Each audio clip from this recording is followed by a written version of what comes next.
আব্দুল্লাহ হাসান স্যারের পদত্যাগ প্রসঙ্গ। অভিযোগ সমূহ: শাসনের নামে শিক্ষার্থীদের গায়ে হাত তোলা। দ্বিতীয়, অকথ্য ভাষায় শিক্ষার্থীদের গালি দেয়া। তৃতীয়, অবৈধভাবে শিক্ষার্থীদের ব্যক্তিগত বিষয়ে হস্তক্ষেপ করা। চতুর্থ, শিক্ষার্থীদের সাথে কুপ্রস্তাব প্রদান করা। পঞ্চম, অভিভাবকদের সাথে অপেশাদার আচরণ করা। 6 নম্বর, নকল সন্দেহে অন্যায়ভাবে শিক্ষার্থীদের বোরকা এবং হেজাব খুলতে বাধ্য করা।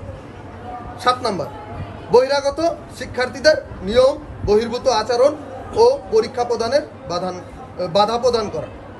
8 নম্বর, টিউশন বাণিজ্য, তার কাছে টিউশন না পড়লে পরীক্ষায় কম নাম্বার এবং ফেল করানোর হুমকি দেয়। 9 নম্বর, প্র্যাকটিক্যাল ও ভাইবা বোর্ডে শিক্ষার্থীদের বৈষম্যপূর্ণ আচরণ করা। 10 নম্বর, বহিরাগত পরীক্ষার্থীদের টুপি পাঞ্জাবি পরার কারণে জঙ্গি ও রাষ্ট্রদ্রোহী বলে অন্যায়ভাবে পরীক্ষার হল থেকে বের করিয়ে দেয়।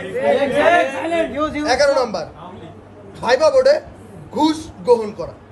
12 নম্বর, রাজনৈতিক প্রভাব দেখিয়ে অভিযোগ করিয়ে ভয়ভীতি দেখানো এবং পারিবারিকভাবে হুমকি দেয়া। এখানে ক্লাস করতে আমাদের কোনো দাবি নেই, আমরা পদত্যাগ চাই না। ওরা কেন 3 ঘন্টা পরীক্ষা দিতে আসে, একজনের আচরণ এসব নিয়ে বিবেচনা করতে পারি না। কারণ 3 ঘন্টায় কোনো টিচারকে বোঝা যায় না, কোনো মানুষকে বোঝা যায় না। আমরা এটা জানি, আমরা চাই আপনাদের এই পদত্যাগ বৃথা যাক। আমরা পদত্যাগ চাই না, আমরা 4000 স্টুডেন্টকে আমরা পদত্যাগ চাই না, আমাদের কাছে লিখিত আছে। কথা বলে আমাকে বলছে তোমার সম্মান থাকলে তোমার বাবা মার সম্মান থেকে বের হয়ে যাও। আমি ক্লাস থেকে বের হয়ে গেছি, ওই ক্লাসে আরো সবাই খাতা নিয়েছিল। তাদের চার আমি এখন যদি প্রমাণ হিসেবে পেশ করতে পারি। আমি বললাম যে কিছু অভিযোগ মৌখিকভাবে এসেছে, আমি তাকে বোঝানোর চেষ্টা করেছি। একাধিক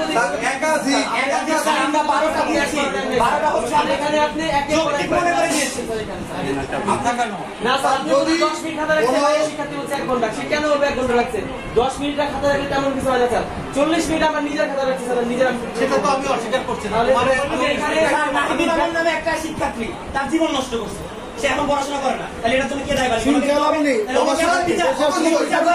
একটা স্টুডেন্টের কেমন জীবন নষ্ট করে? আপনি পারবেন? আপনি পারবেন? আলহাজ বিশ্বাস নামে একটা ছেলে 2 ঘন্টার পরীক্ষা কিভাবে 1 ঘন্টা খাতা রাখে? পরের দিন ওর খাতা নিয়ে আসে, তারপরে পড়াশোনা করে না। ওই সাবজেক্টে ফেল আসছে, গরিব ফ্যামিলির ছেলে, ও পড়াশোনা করে বাদ দিয়ে দিয়েছে।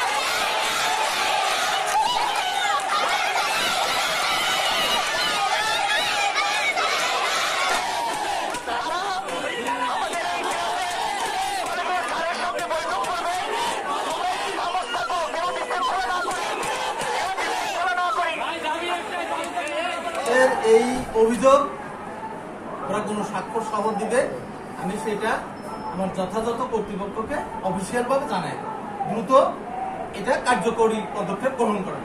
যে আমার কলেজের একাডেমিক কার্যক্রম সহ ক্লাস সহ যা যা করণীয় কাজ তার দ্বারা হতো, সব কাজ থেকে এই অর্ডার বাস্তবায়ন না হওয়া পর্যন্ত বিরত। আমার জানা মতে এই জাতীয় অভিযোগ লিখিত আকারে কোনো কিছু আমার কাছে আসে নাই। যদি আমার কাছে আসতো আমি পদক্ষেপ নিতাম। মৌখিকভাবে কিছু এসেছে, আমি আবার তাকে সেভাবে শুধরানোর চেষ্টা করেছি। আসল আকারে যেগুলো এসেছে এইভাবে আসে নাই। পরীক্ষার হলে হয়তো কারো খাতা নিয়ে রেখেছে 10 মিনিট, বাইরের থেকে খবর এসেছে পরীক্ষার খাতা রেখেছে 1 ঘন্টা, এইভাবে কথা এসেছে। আমি আবার তাকে বলেছি যে কেন তুমি এভাবে খাতা আটকে রাখো কেন, এইভাবে কথা হয়েছে। আর 5ই আগস্টের পরে অবস্থা কি ছিল আপনারা তো সবাই ভালোই জানেন। তখন কিন্তু আমি অসহায় অবস্থায় ছিলাম।